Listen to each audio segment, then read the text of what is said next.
पिछली तासिका से हम लोग गुरुबानी नाम का जो पाठ है, जिसको कि गुरु नानक जी ने लिखा है, पाठ माने अर्थात ये कविता है, जो उनका गुरु ग्रंथ साहिब नाम का जो महत्वपूर्ण ग्रंथ है, उसमें से चंद हिस्सा हमारे पाठ्यक्रम के लिए यहाँ दिया गया है।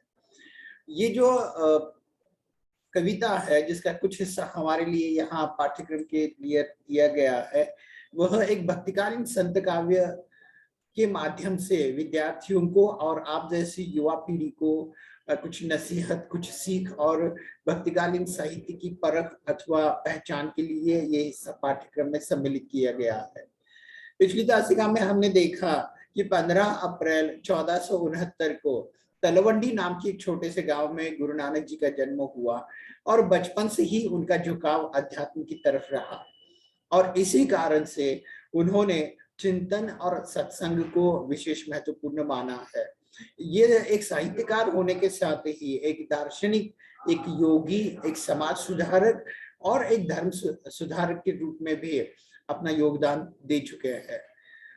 इसके साथ हमने देखा कि हिंदी साहित्य में या फिर कि संत साहित्य में अलग अलग ऐसे लोग रहे जिन्होंने धार्मिक प्रवाहों के अलग अलग रुख को अपनाया। जैसे कि संत कबीरदास जो थे वो निर्गुण निराकार ईश्वर के उपासक थे। दूसरी तरफ कृष्ण भक्त कवि रहे जिनमें सूरदास है, जिनमें मीराबाई है, रस खान है। कुछ राम भक्त कवि रहे जिसमें तुलसीदास जैसे कवि रहे।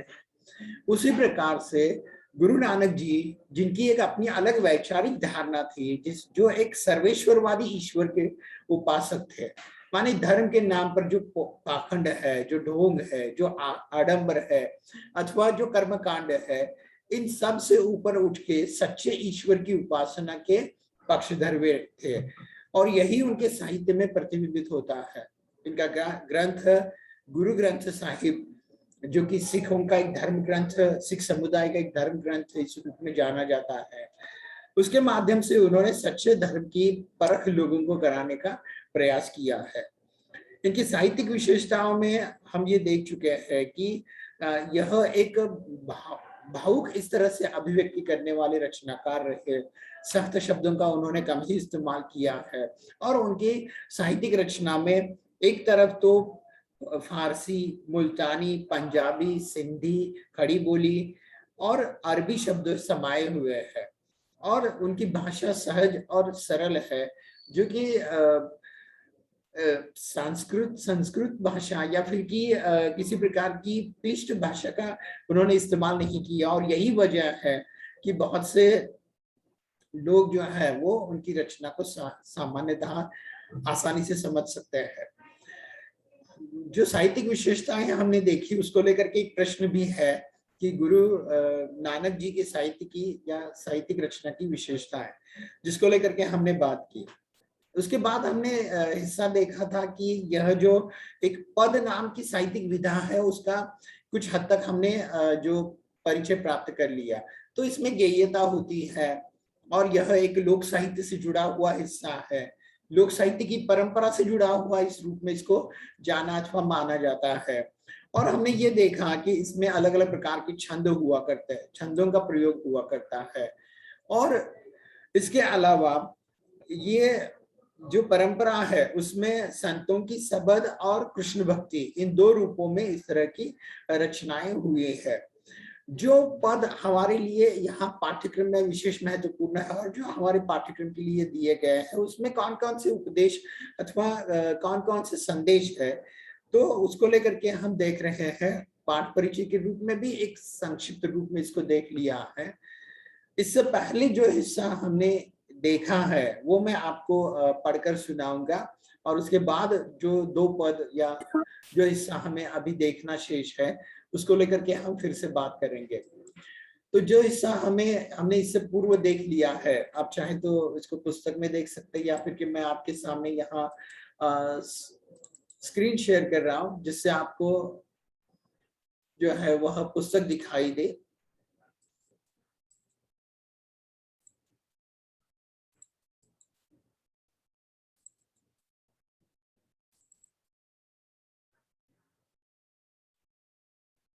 स्क्रीन पर आपको पुस्तक दिखाई दे रही है ना?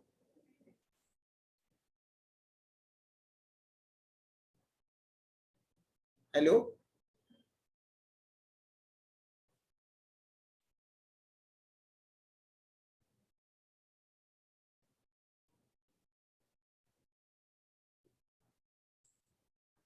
पुस्तक दिखाई दे रहे हैं ना स्क्रीन पर आपको? वो सर। Yes sir. ठीक है। अब इसका जितना हिस्सा हमने इससे पहले देखा है वो यहाँ है। अभी मैंने आपके सामने बात की वो साहित्यकार के परिचय की और विधा परिचय की, जिसको हमने दोबारा आपके सम्मुख रखा है। अब जो टेक्स्ट हमने देखा है, माने जो गद्य पाठ सॉरी पद्य पाठ का जो हिस्सा हमने देखा है वो मैं आपके सामने यहाँ पेश कर रहा हूं। नानक गुरु न चेतनी, मनि आपने सुचेत, छूते तिल बुआड़ जीव, सुए अंदर खेत, खेते अंदर छूट्या कहू, नानक सऊ नाह, फली आही फूली आही बपुड़े, भीतिन विच स्वाह। इन काव्य पंक्तियों के माध्यम से गुरु नानक जी ने गुरु के महत्व को नजरअंदाज करते हुए अपने आप को ही सर्वश्रेष्ठ समझने वाले लोगों के बारे में अपने विचार यहाँ अभिव्यक्त किए हैं। गुरु नानक जी कहते हैं कि ऐसे लोग जो कि नानक गुरु न चेतनी, गुरु द्वारा जिनको सचेत नहीं किया गया है, चेताया नहीं गया है, वो मनि आपने सुचेत, मनि आपने माने खुद अपने आप जो है वह चेत गए हैं, अर्थात अपने आप को ही उन्होंने श्रेष्ठ समझ लिया है और वे गुरु के द्वारा बताए जाने वाले उस ज्ञान को गैर जरूरी समझते हुए खुद को ही गुरु से श्रेष्ठ समझ रहे हैं। ऐसे लोग किस प्रकार के होते हैं, तो उनकी तुलना गुरु नानक जी ने की है उस फसल से कि जो फसल, जो खरपतवार जो है वह बिना बोए हुए गैर जरूरी इसी तरह से उग जाते हैं। जैसे कि खेतों में होने वाले तिल के पौधे जिनको कोई बोता नहीं, जिनकी कोई परवरिश नहीं करता, जिनकी कोई देखभाल नहीं करता, बस वह घास की तरह, खरपतवार की तरह जो है वह अपने आप उग जाती है, लेकिन उनका कोई महत्व नहीं होता। इसके बारे में कहा गया है, छूते तिल बुआड़ जीव, सुए अंदर खेत। छूते तिल माने तिल के वे पौधे जो बोए बिना ही उगे हुए हैं, अपने आप ही घास या खरपतवार की तरह उगे हुए हैं। सुए अंदर खेत, खेत माने खेत के अंदर उगे हुए हैं। खेते अंदर छूट्या पड़ा, छूट्या कहू, नानक सऊ नाही, माने उसमें कोई अर्थ नहीं होता, उनका कोई उपयोग नहीं होता, ना ही वह अनाज के रूप में या सब्जी फल के रूप में, किसी भी रूप में लोगों के उपयोग के लिए कतई नहीं होते। बावजूद इसके वे खेती में उग जाते हैं गैर जरूरी होते हुए भी।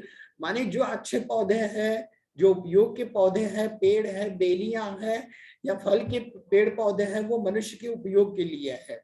लेकिन खरपतवार या तिल की वे झाड़ियां जिनका कोई उपयोग नहीं, जिनके कोई देखभाल करने वाला ही नहीं है, ऐसे जो खेत में उग जाते हैं, उनका अंजाम क्या होता है?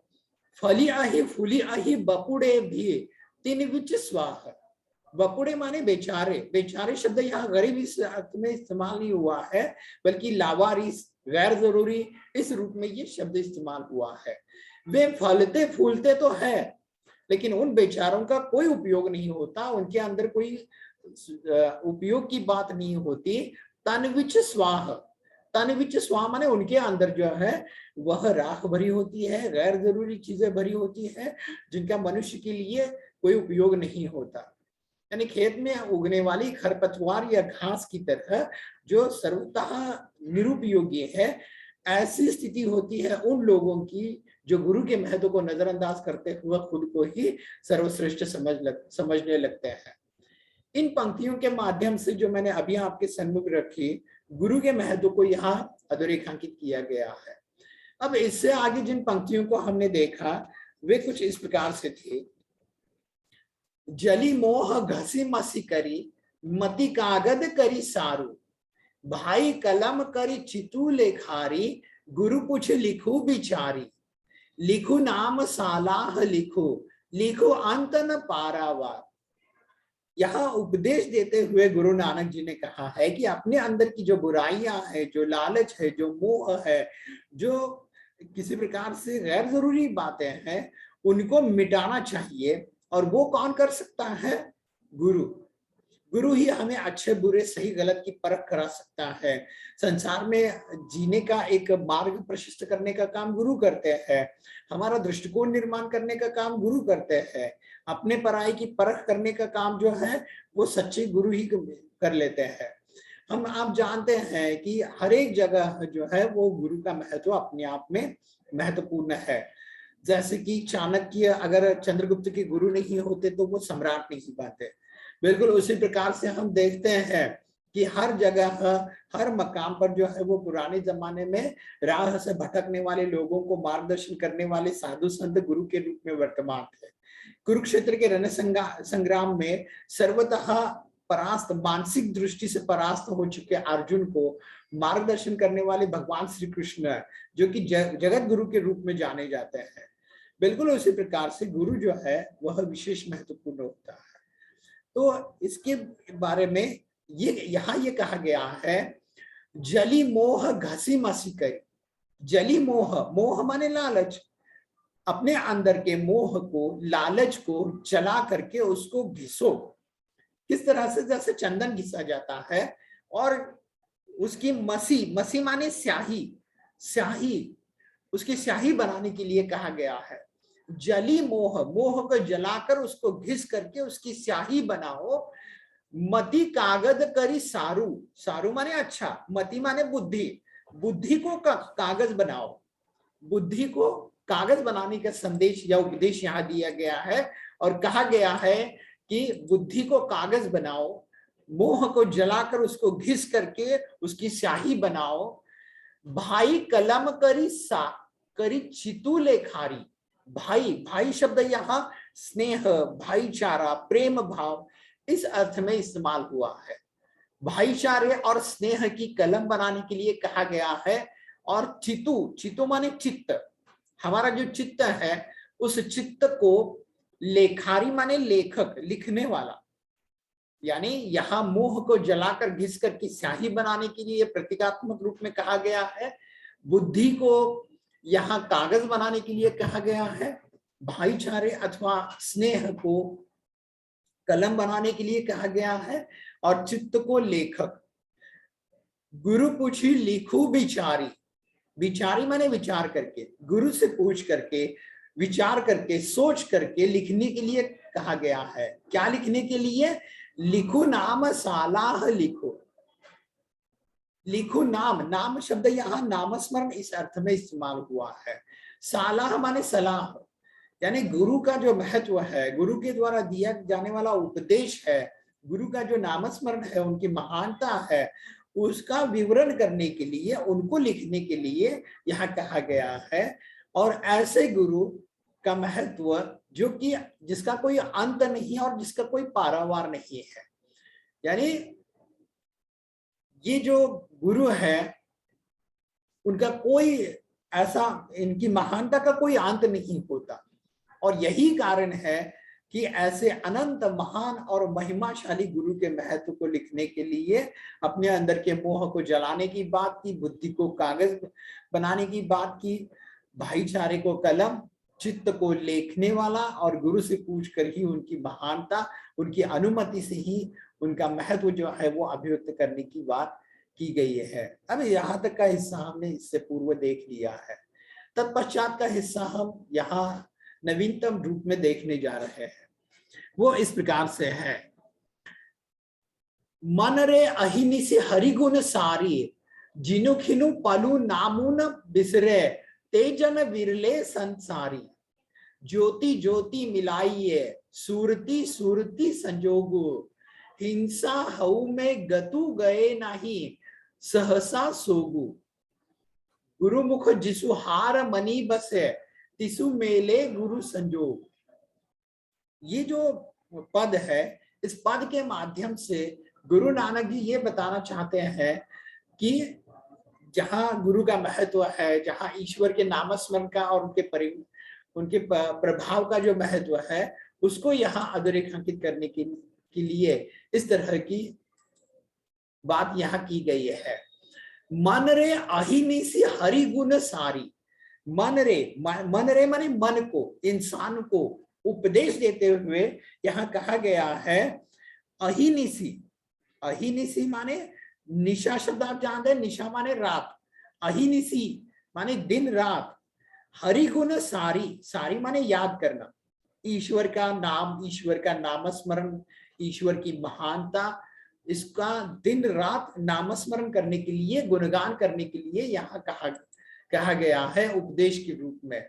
मन रे अहिनिसी हरि गुण सारी, मन रे माने मन को दिन रात हरि के गुण का याद करने के लिए, उनका स्मरण करने के लिए कहा गया है, क्योंकि वो बहुत ही महान होते हैं।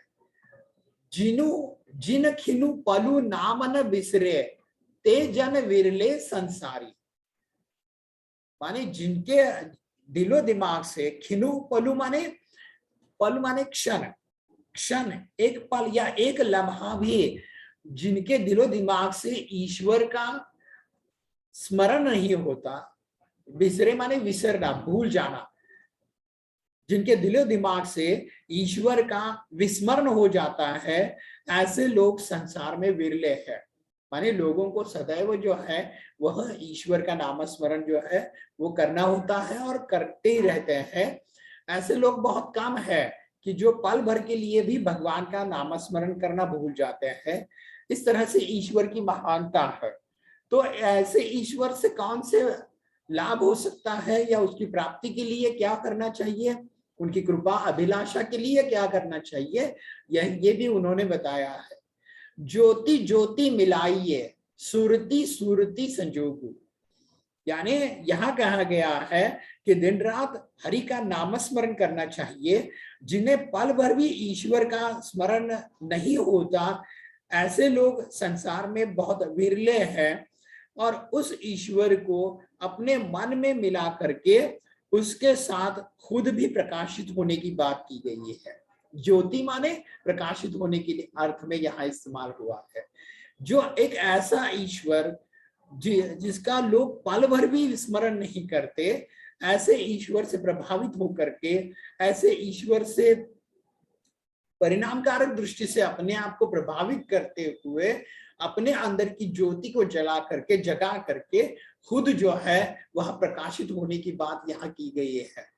अर्थात यहाँ ये बताया गया है कि ईश्वर से तादात्म्य स्थापित करते हुए, एक रूप होते हुए, उसका नामस्मरण करते हुए जो है वह अपने जीवन को सार्थक बनाने की बात यहाँ की गई है। लेकिन उसके लिए क्या शर्त है? हिंसा हऊ में गति नहीं, सॉरी गतु गए नहीं, सहसा सोगु। हिंसा शब्द माने आमतौर पर हम लोग इसको मारपीट इस रूप में इस्तेमाल करते हैं, लेकिन यह शब्द अलग अर्थ में हुआ है। हिंसा माने गर्व, अभिमान, घमंड, खुद को ही ज्यादा महत्वपूर्ण समझने की भावना, अर्थात अहम भाव।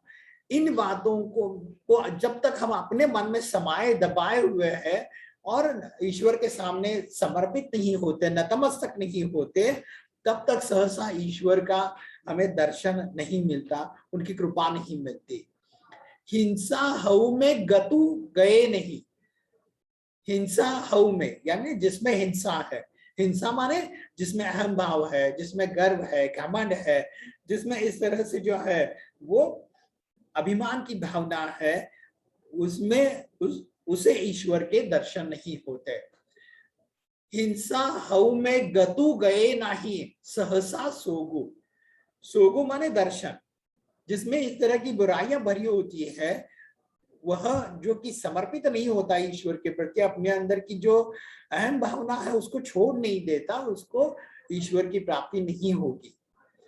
गुरुमुख जिसु हार मनी बसे, तिसु मेले गुरु संजोग।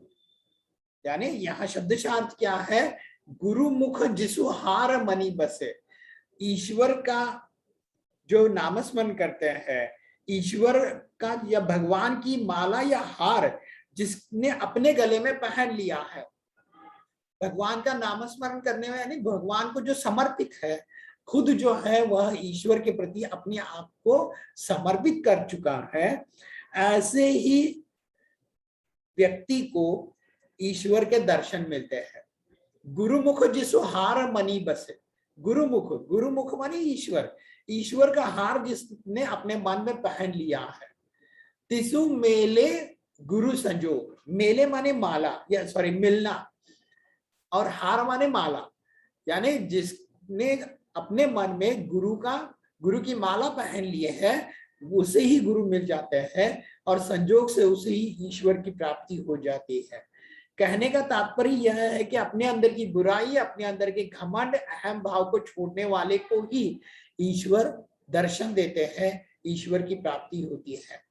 इस तरह की बात उन्होंने यहाँ की है और इसीलिए भगवान का नामस्मरण दिन रात करने की बात यहाँ उपदेश के रूप में गुरु नानक जी ने कही है।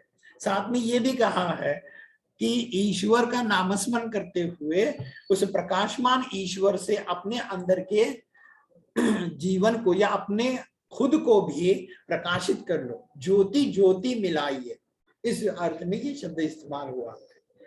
इससे आगे का हिस्सा, तेरी गतिमिति तू ही जाने, क्या को आखी बखाने, तू आपे गुप्ता आपे प्रकटू, आपे सब रंग भाने, साधक सिद्ध गुरु वहु चेले, खोजत फिर ही फरमाने, सम ही बधु पाई इही भिक्षा, तेरे दर्शन कऊ करवाने, उसी की प्रभु खेल रचाया, गुरुमुख सोभी होई, नानक सब जुग आपे वर्ते, दूजा और न कोई। अब यहाँ ईश्वर जो है उसकी सर्वव्यापकता को लेकर के, उसकी महानता को लेकर के, उसकी असामान्यता को लेकर के यहाँ नानक जी ने अपने विचार रखे हैं। इस पद में वे कहते हैं, तेरी गतिमिति तू ही जाने, क्या को आंखी बखाने, माने भगवान से कहा गया है, ईश्वर से कहा गया है यहाँ कि तेरी गतिमिति, गतिमिति मानी महिमा, तू क्या है, क्या तुम्हारी महिमा कितनी है, तुम कितने अपरंपार हो, तुम कितने महान हो, तुम कितने शक्तिशाली और असामान्य हो, ये सब कुछ जो है उस ईश्वर की रहस्यमयी शक्ति को ईश्वर ही जानता है। तेरी गतिमिति तू ही जाने, यानी तुम ही जानते हो तुम्हारा रहस्य, तुम्हारी शक्ति, तुम्हारी अपरंपारता, तुम्हारा महत्व। और ईश्वर से कहा गया है कि क्या को आंखी बखाने, बखाने माने बखान करना, अभिव्यक्त करना, उसको मैं क्या अभिव्यक्त करूंगा या इसे कोई अन्य क्या अभिव्यक्त कर सकता है, तुम्हारा महत्व तो तुम ही जानते हो। तू आपे गुप्ता आपे प्रकटू, आपे सब रंग भाने, माने भगवान के बारे में गुरु नानक जी कहते हैं कि तुम अपने आप गुप्ता, गुप्ता माने गुप्त हो जाते, अदृश्य हो जाते हो, आपे प्रकटू माने तुम अपने आप जो है वो प्रकट हो जाते हो, दृश्य हो जाते हो, लोग तुमको देख सकते हैं। इस अवस्था में तुम खुद ही पहुंच सकते हो, खुद ही अदृश्य हो सकते हो। संसार के तमाम जो रंग है वो तुमने ही बनाए हुए हैं। आपे सब रंग भाने, यानी सब जो पृथ्वी पर जो चराचर चीजें हैं, जो भी बातें हैं वो तुमने निर्माण की है। तुम अदृश्य हो सकते हो, तुम प्रकट हो सकते हो, तुम्हारी गति या तुम्हारी अवस्था, महानता भगवान तुम ही जानते हो। आगे कहा गया है, साधक सिद्ध गुरु वहु चेले, खोजत फिर ही फरमाने, सम ही बधु पाई ही भिक्षा, तेरे दर्शन कऊ करवाने। अब आप देख सकते हैं, इधर उधर अपने आसपास भी देख सकते हैं कि लोग ईश्वर की प्राप्ति के लिए, उनके दर्शन के लिए, उनकी कृपा और अभिलाषा के लिए क्या क्या करते हैं। व्रत उपवास कर लेते हैं, तीर्थ यात्रा को चले जाते हैं, मंदिर में भजन कीर्तन कर लेते हैं, या फिर कि अलग अलग प्रकार से जो है वो माला फेर लेते हैं, नामस्मरण कर लेते हैं। अन्य मार्गों से ईश्वर की प्राप्ति के लिए सब लोग प्रयासरत है। लेकिन ईश्वर की महिमा अपरंपार है, वो जब खुद चाहे तो प्रकट हो सकता है, खुद चाहे तो अदृश्य हो सकता है। संसार के सब रंग जो है उसके द्वारा बनाए गए हैं। और इसी बारे में यहाँ कहा गया है, साधक, साधक माने साधना करने वाले, या फिर कि यहाँ सिद्ध लोग, भक्त लोग, गुरु लोग, वहु शब्द यहाँ इस्तेमाल हुआ है भक्त के रूप में, शिष्य के रूप में। चेले माने शिष्य, यानी गुरु, सिद्ध, साधक लोग, चेले, सब लोग तुम्हें खोजते रहते हैं। कुछ लोग जो है वो मंदिरों में, मस्जिदों में, मूर्तियों में, या फिर की प्रकृति में, अलग अलग चीजों में ईश्वर को खोजते रहते हैं और ईश्वर के दर्शन के लिए प्रयासरत है। साधक सिद्ध गुरु वो चेले खोजत फिर ही फरमाने, इधर उधर वे खोजते फिरते हैं, पर्वत पर चले जाते हैं, जंगल में खोजते रहते हैं, मंदिरों में खोजते रहते हैं, या फिर की मस्जिदों में खोजते रहते हैं। सब गुरु शिष्य या फिर की जो भी साधक है, सिद्ध है, भक्त है, सब इधर उधर भगवान को खोजते रहते हैं। सबकी अभिलाषा कौन सी है? समही बभु पाई एक भिक्षा, भगवान से बस एक ही भिक्षा की अभिलाषा सब साधक सिद्ध गुरु चेले अभिलाषा रखे हुए हैं। कौन सी भिक्षा की? सब ही बभु पाई यही भिक्षा, यही माने यही, यही भिक्षा की प्राप्ति के लिए वे प्रयासरत है। और वो भिक्षा कौन सी है? तेरे दर्शन कऊ करवाने, तेरे दर्शन माने भगवान के दर्शन हो, और वो कैसे हो, और उस तरह की भिक्षा के सभी अभिलाषी है और उसके लिए सभी प्रयासरत है। और सभी जो है वो ये चाहते हैं कि भगवान उन्हें दर्शन दे। उसी की प्रभु खेल रचाया, गुरुमुख सोभी होई, यानी यहाँ कहा गया है कि सब लोग जो है वो ईश्वर की प्राप्ति के लिए प्रयासरत है, उसको इधर उधर खोजते रहते हैं, तुम्हारा यानी ईश्वर का नामस्मरण करते रहते हैं, दर्शन रूपी भिक्षा के लिए सभी प्रयासरत है। और ये सारा जो संसार का खेल है वो गुरु ही मुख ही समझ सकता है। गुरु माने गुरु जो है वो ईश्वर के रूप में यहाँ कहा गया है कि उसी की प्रभु खेल रचाया, यानी उसने ही सब कुछ खेल रचाया है। तो गुरु मुख ने अर्थात जो ईश्वर है उसने ही ये सब कुछ खेल रचाया है और वही समझ सकता है।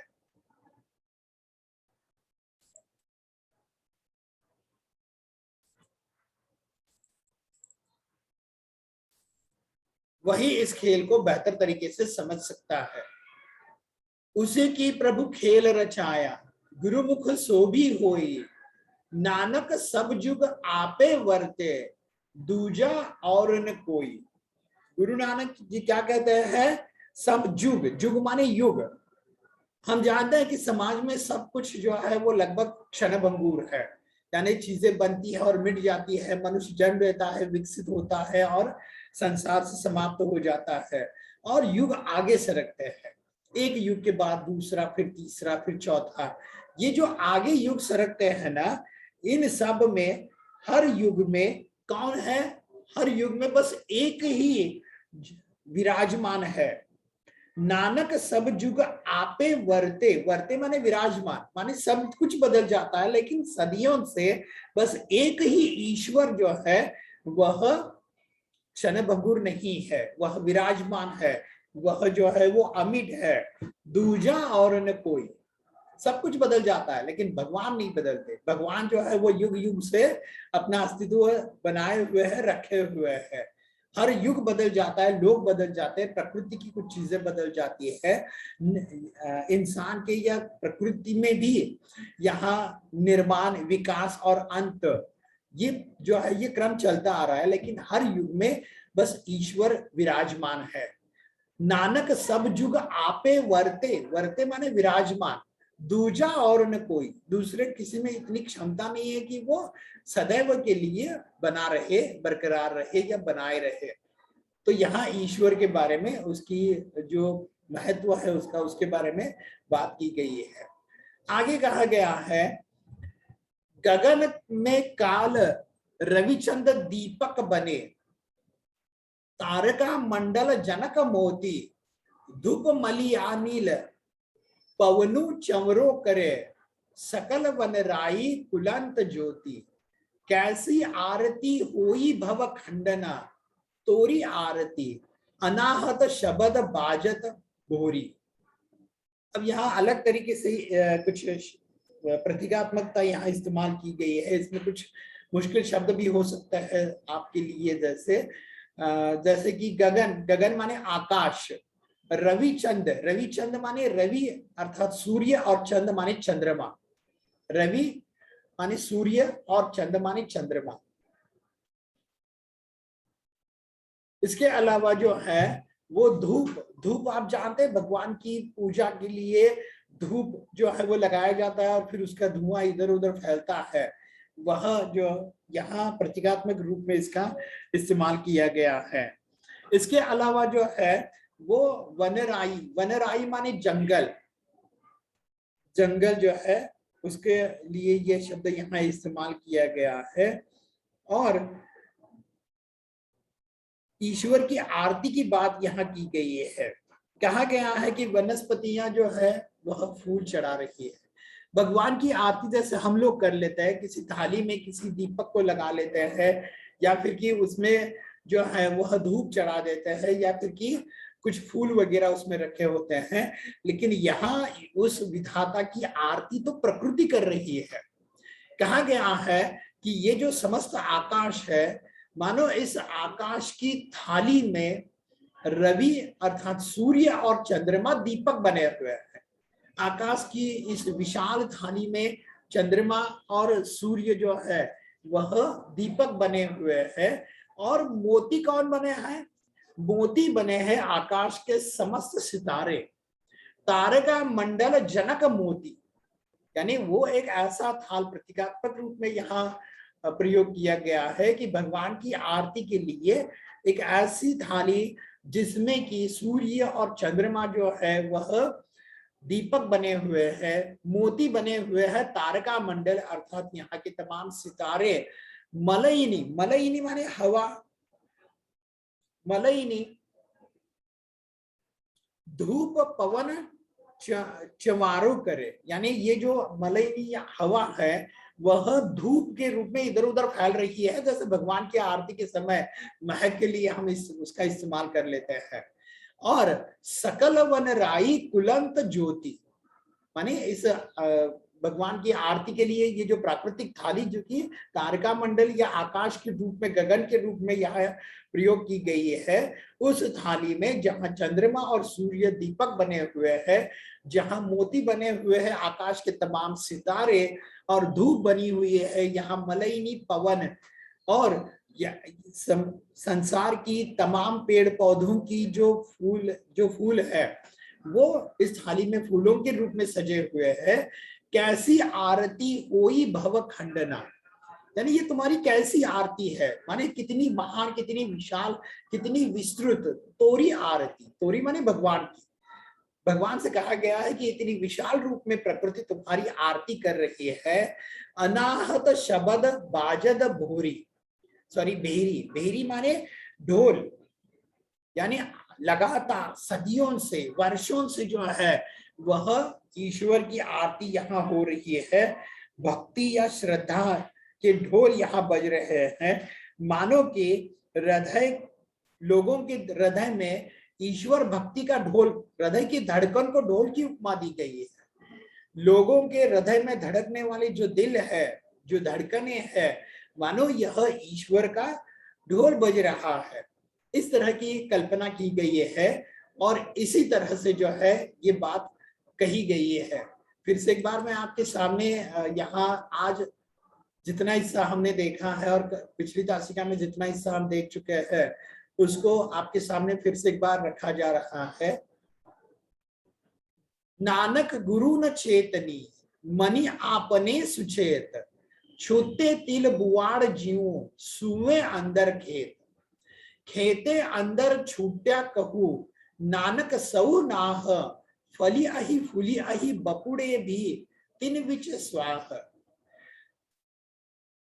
जली मोह घसी मसी करी का मति कागद करी सारू, भाई कलम करी चितू ले खारी, गुरु पूछी लिखो बिचारी, लिखो नाम सालाह लिखो, लिखो अंत न पारावार, मन रे अहिनसी हरि गुण सारी, जिनु खिनु पलू नामू न बिसरे, तेजन विरले संसारी, ज्योति ज्योति मिलाइए सुरति सुरति संजोगु, हिंसा हऊ में गतु गए नहीं सहसा सोगु, गुरुमुख जिसु हार मनी बसे, तिसु मेले गुरु संजोग, तेरी गतिमिति तू ही जाने, क्या को आंखी बखाने।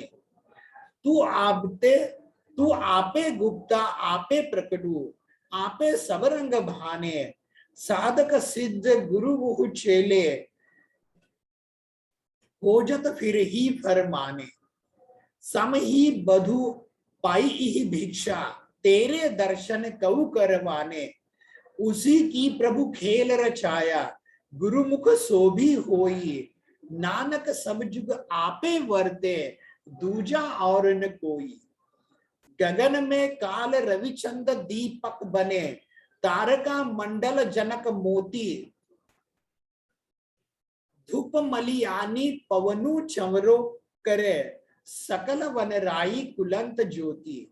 कैसी आरती होई भव खंडना, तोरी आरती अनाहत शब्द बाजत भेरी। इस तरह से जो है ये कविता जिसका हिस्सा हमने आपके सम्मुख रखा है वो यहाँ समाप्त हो जाता है। आप इसके स्वाध्याय को अगर देखें तो नामस्मरण के लिए आवश्यक कौन सी बातें हैं जिसमें हमें लालच का त्याग करना चाहिए, बुद्धि को श्रेष्ठ मानना चाहिए, प्रेम भाव से बर्ताव करना चाहिए या हमें प्रेम भाव जागृत होना जरूरी है और गुरु का सच्चे गुरु का ज्ञान प्राप्त होना जरूरी है। इस तरह से इसका उत्तर होगा। आकाश के दीप अभी हमने आपसे कहा, चंद्रमा और सूर्य। इस तरह से प्रत्यय युक्त शब्द में दान को ई प्रत्यय लगाकर दानी, दया को दयालु, गुण को गुणवान और अंतर को अंतराल, इस रूप में इसका उत्तर हो सकता है।